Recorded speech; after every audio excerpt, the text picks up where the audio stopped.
গ্রেপ্তার দুর্গাপুরের প্রাক্তন কাউন্সিলর, দুর্গাপুরের 32 নম্বর ওয়ার্ডের কাউন্সিলর মানস রায় এবং তার ছেলে অভ্রনীল রায়। আর্থিক প্রতারণা মামলায় তাদেরকে গ্রেপ্তার করেছে দুর্গাপুর থানার পুলিশ। আজ দুর্গাপুর আদালতে তাকে পেশ করা হবে এবং আপনাদের যেটা জানাচ্ছিলাম যে আর্থিক প্রতারণার অভিযোগ উঠছে তাদের বিরুদ্ধে। দুর্গাপুরের 32 নম্বর ওয়ার্ডের প্রাক্তন কাউন্সিলর মানস রায় এবং অভ্রনীল রায় তার ছেলে, তাদেরকে গ্রেপ্তার করেছে দুর্গাপুর থানার পুলিশ। সাংসদের নামে মোবাইল নিয়ে টাকা না দেওয়ার অভিযোগ উঠছে।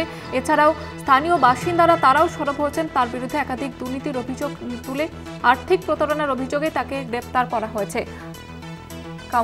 প্রাক্তন কাউন্সিলর দুর্গাপুর 32 নম্বর ওয়ার্ডের প্রাক্তন কাউন্সিলর মানস রায় এবং তার ছেলে অভ্রনীল রায়, তাদেরকে গ্রেপ্তার করেছে দুর্গাপুর থানার পুলিশ।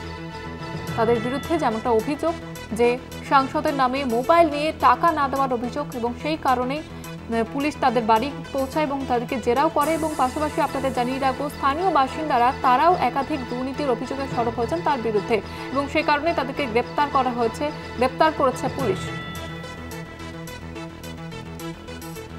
আপনাদের যেমনটা জানাচ্ছিলাম, দুর্গাপুরের প্রাক্তন কাউন্সিলর 32 নম্বর ওয়ার্ডের প্রাক্তন কাউন্সিলর মানস রায়, তাকে গ্রেপ্তার করা হয়েছে। আর্থিক প্রতারণার অভিযোগ ছিল তার বিরুদ্ধে।